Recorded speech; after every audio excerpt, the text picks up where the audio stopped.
I'm not a psychiatrist, I'm not a doctor, I'm not a mental health professional, I am just a mentally ill girl sharing my journey and things that have helped me with you.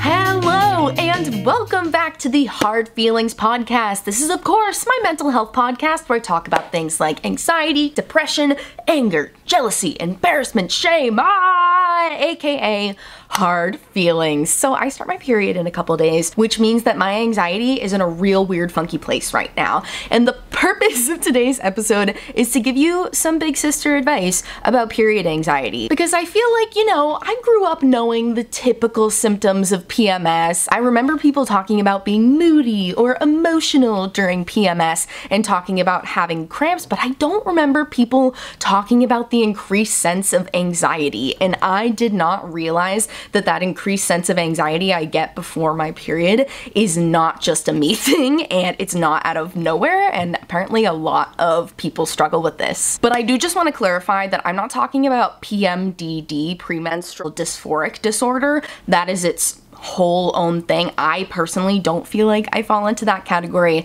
based off the symptoms. I purely think it's just pre-period anxiety. I actually talked to my psychiatrist about that when I was figuring out my antidepressant dosage. I started on a very, very low dosage. When I did the whole, 6 weeks on the really, really low dose, and I checked in with my psychiatrist, and I remember telling him like, yeah, it feels like it's working great, but I still get really anxious around my period. And he told me that that's very normal, and a lot of people get anxiety before their period, and I was like, oh shoot, why is nobody talking about this? So today we're talking about it because once you're aware of it, first of all, that made a big difference to me. I felt a huge sense of relief knowing that getting anxiety before your period is like a pattern that a lot of people experience. For me, I wasn't even connecting that it was happening around my period. I was just like thinking like, oh man, I have so many bad anxiety days. And it wasn't until I saw another girl talking about getting higher anxiety before her period that I was like, oh shoot, that's what's happening to me. But don't fret, my uterus bearing friends, because I have some tips for us. Like I said, drawing awareness to it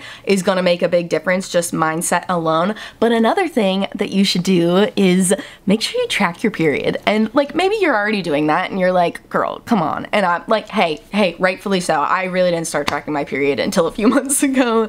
Every month I would just like, oh, try to remember in my head. But I finally started tracking it, and wouldn't you know, I know when it's coming now, and so I know to anticipate a little bit higher anxiety on those days. I use an app called Stardust that's really fun if you're into like astrology, witchy stuff like I am. I really like the Stardust app because it tells me what phase I'm in. I really like the Stardust app because it tells you what phase you're in too of your menstrual cycle. So like luteal, follicular, I can't remember the other ones. It counts down to your period so you know like how many days, and the app gives me a little notification every morning telling me what my hormones are gonna be like that day. And dude, usually it's pretty accurate. But I also just draw little stars on my calendar. Yeah, I still use physical calendars, dude. I got like 3 in my apartment, and on my little cat calendar back there, I draw stars on the day I get my period, because knowing it's coming helps me to put a reason to that anxiety. Anxiety is so much scarier to me when it feels like it comes out of nowhere. Another thing you can do,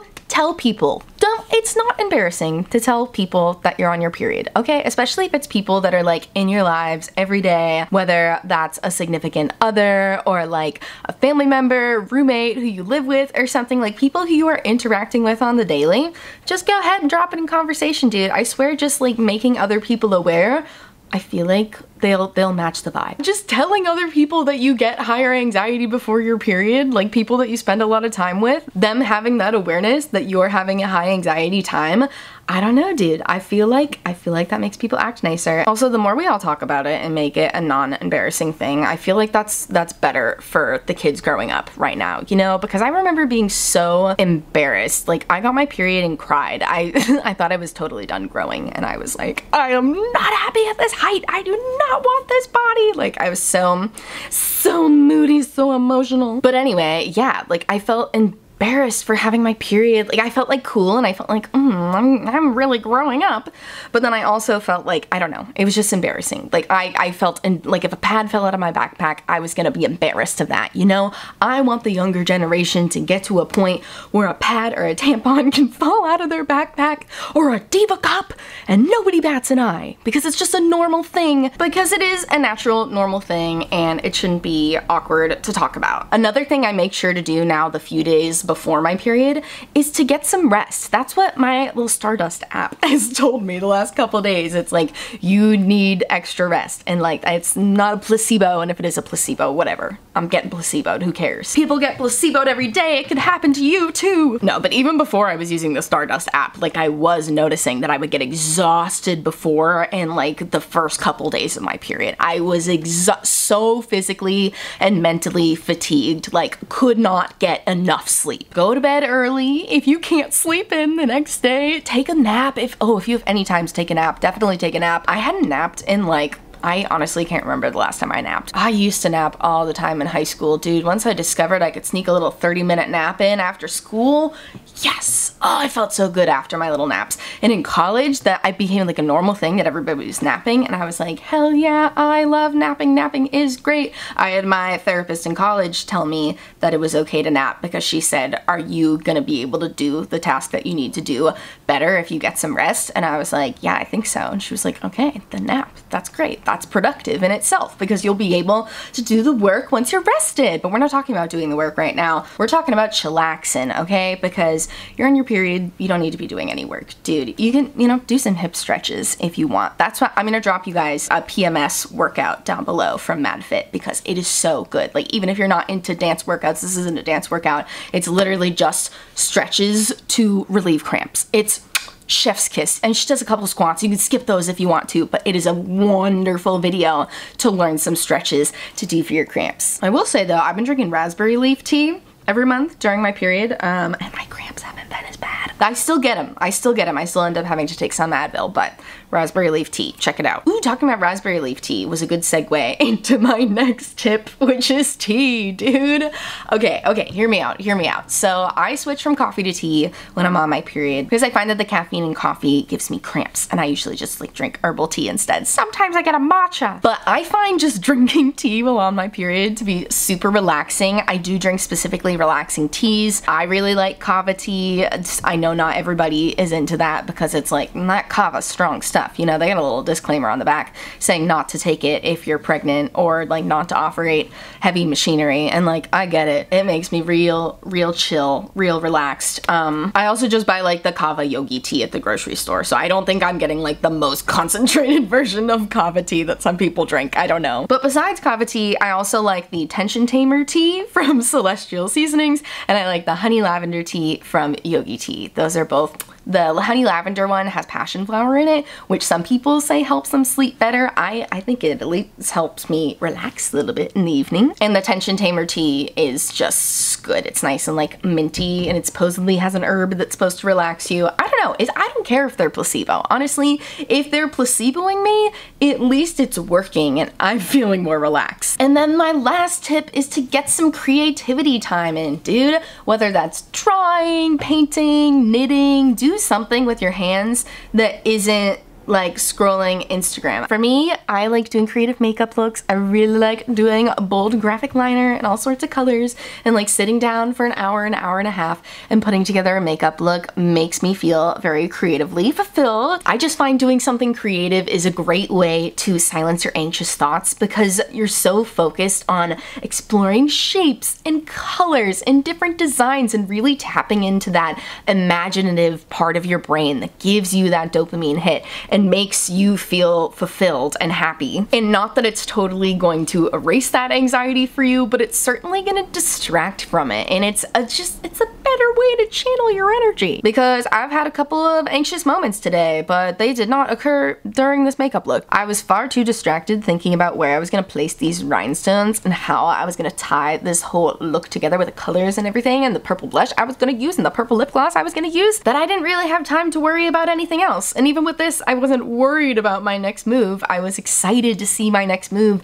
because I had no look in mind. I was just going with the flow of my creativity, and it made me feel really good. So that's a period anxiety hack for you. All right, now it's time for the mental health bop of the week. And the mental health bop that I cannot stop listening to this week is Heart of the Woods by Kacey Musgraves off her new album Deeper Well, which honestly is a no-skip album, and I like it better than Golden Hour. There you go, I said it. Anyway, this song is a mental health bop, and I love listening to it while I'm on my mental health walks and looking at all of the beautiful flowers in my neighborhood. It makes me feel very at one with nature. It makes me feel very grounded. It makes me wanna sway. It makes me wanna groove like this.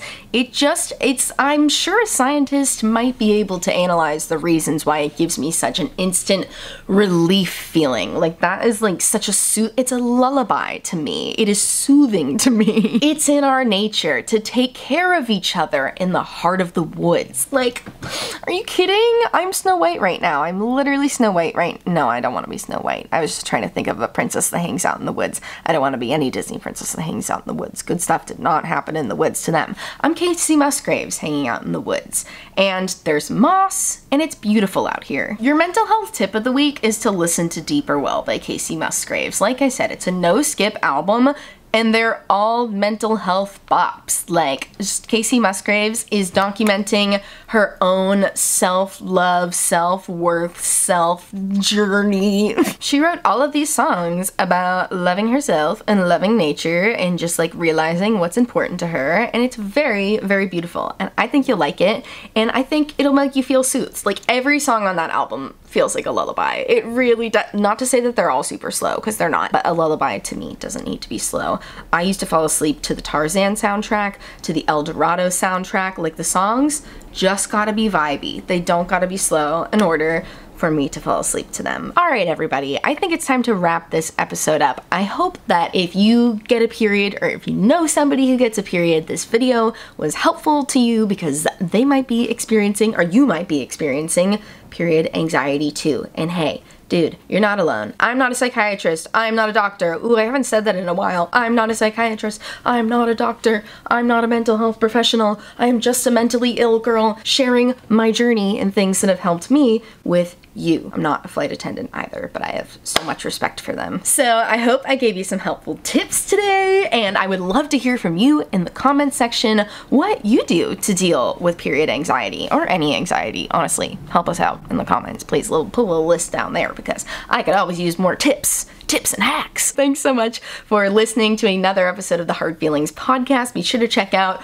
all 34 of my other episodes. Dude, we got a lot of episodes here at Hard Feelings headquarters on YouTube, on Spotify, on Apple Podcasts. You can check us out on all of the podcast platforms. And if you want to know the makeup I'm wearing on my face today, I always list it in the YouTube description, or you can head over to Instagram. I'm sure I'll have some hot, fresh content over there for you.